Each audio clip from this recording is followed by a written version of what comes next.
Welcome, Star Warriors. If you've been watching my videos for any length of time over the last few weeks, then you understand that I have been making the definitive record of why I believe The Last Jedi is a terrible movie. Not just a terrible Star Wars movie, but a terrible movie in general. But why have I titled this what I've titled it?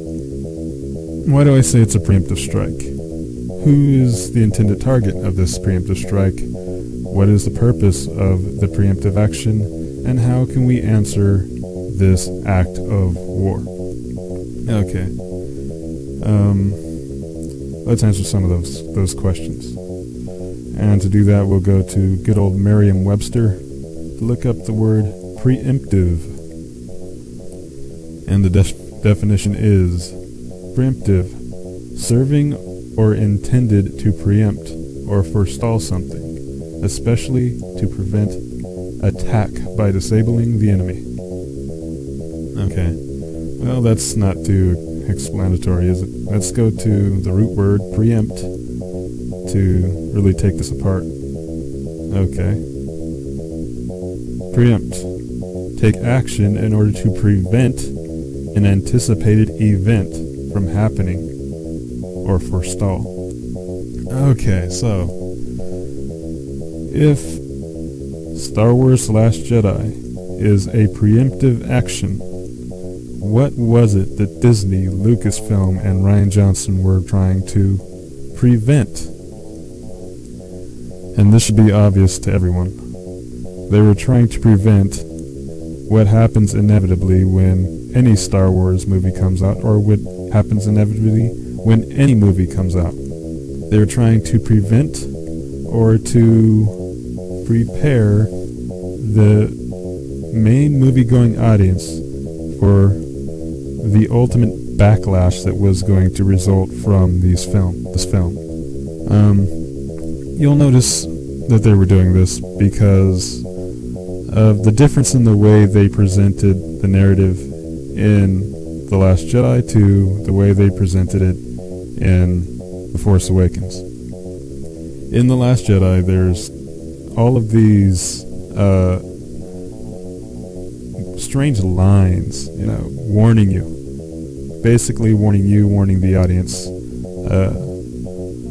of what's going to happen after the movie ends, what the reaction is going to be. You have Yoda telling you that the past is boring. They're not a page turner. You have the broken lightsaber. You have Kylo Ren, his lines, "Let the past die. Kill it if you have to." Luke, you think what? I'm gonna walk out with a laser sword and face down the whole First Order? What are these lines? What are these instances trying to tell you? Well, there's a line that sums it up in the movie far better than any of these others. This isn't going to go the way you think. In fact, that could be a great thing if the movie didn't go the way we think, I mean, it could have been better than we positively, absolutely expected. But instead, they were overwhelming you with all of these warnings because it wasn't going to be better, and they knew it wasn't going to be better. In fact, it was going to be worse than what you expected, worse than what you wanted. If it was going to be better, they wouldn't drop so many hints into the narrative. Like, take The Force Awakens or any other Star Wars movie. They didn't spend too much time sending so many messages to the audience through the dialogue in any other Star Wars film. And they don't generally do that in most movies. I mean, some movies are designed to do that. And usually there's some sort of comedy or something. And so it's funny when you see the audience or the characters in the film address the audience in a wink sort of way. But generally this is never done in Star Wars. So what does the broken lightsaber signify in this film? Remember the history of that lightsaber. It was Anakin's lightsaber. Obi-Wan took it off of Anakin, passed it down to Luke. After Luke lost it, for some unknown reason, it was able to pop up in Maz Kanata's possession, and she passed it on to Rey. Okay. Breaking that weapon, that lightsaber, was symbolic of just breaking all of expectations, breaking with the Skywalker storyline, and doing away with all of that stuff that, you know, you expected. Doing away with the stuff that you liked. And basically, Yoda's words, I mean, I kind of made a video about Yoda's words in the past couple weeks, but I'll just, you know, sort of graze over it again. How the Jedi texts were boring. I mean, it's not like they ever quoted anything out of them, so whatever was supposedly inside the pages is unimportant to the narrative of the story. What they symbolize is the past movies, how they're boring, how everything that you knew about the Jedi was, for most people that were in the audience, was in the 6 or 7 other movies. Mainly the 6, because there weren't any Jedi in Episode 7. So mainly the first 6 movies, everything you knew about the Jedi was in them, for most of the audience. And this is Rian Johnson saying, well, all that stuff was boring, we're moving ahead with something completely different. And of course, Kylo Ren's dialogue was self-explanatory. Let the past die, kill it if you have to. You know, in other words, hey, don't get heartbroken if if this movie isn't anything like the ones you've seen in the past. You know, move on, kill that stuff so that you can enjoy what I'm about to give you on into the future. And then, of course, there's Luke's dialogue. You think, what? I'm going to walk out with a laser sword and face down the whole first order? Absolutely. I didn't think that. I mean, I've heard that a lot of people wanted that. You know, John Campia, former manager of Movie Talk, well-known and successful YouTube channel that reviews movies, he wanted that. You know, he wanted Luke to just pull out a lightsaber and start cutting people down left and right. And as soon as I heard him say that he wanted that, I thought, well, he's taking on the mentor role. What disappointed me was that he didn't take on a mentor role. He took on the role of a student who, I mean, I've avoided calling Rey and Mary Sue for over 2 years now. But when she starts teaching the Master and he's got nothing to offer her whatsoever, then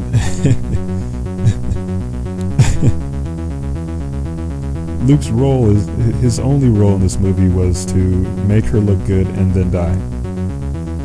He had nothing of value really to offer Star Wars as a whole.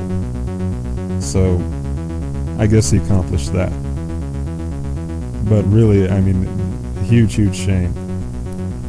And so you have to ask yourself, why is Rian Johnson tearing everything down